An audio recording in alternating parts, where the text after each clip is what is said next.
Hi, this is Amanda with Creative Solutions Bookkeeping. Today I'm going to show you how to add an accountant user to your QuickBooks Online account. You're going to start by going over to the gear sign in the top right, choose Manage Users. You need to toggle over to Accountant Users and then choose Invite. You're going to use your accountant's first name, their last name, and their email.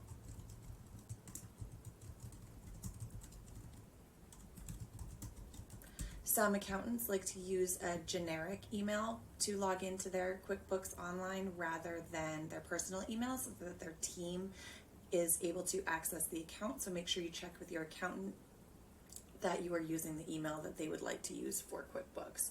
After this, you can choose Save. I have security set up on my system, so it's going to send me a text message.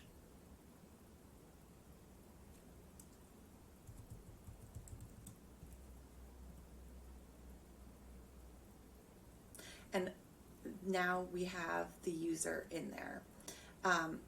What this does is trigger an email to go to the accountant user. They'll be able to accept the invite from their end and be able to access your account from their accounting program.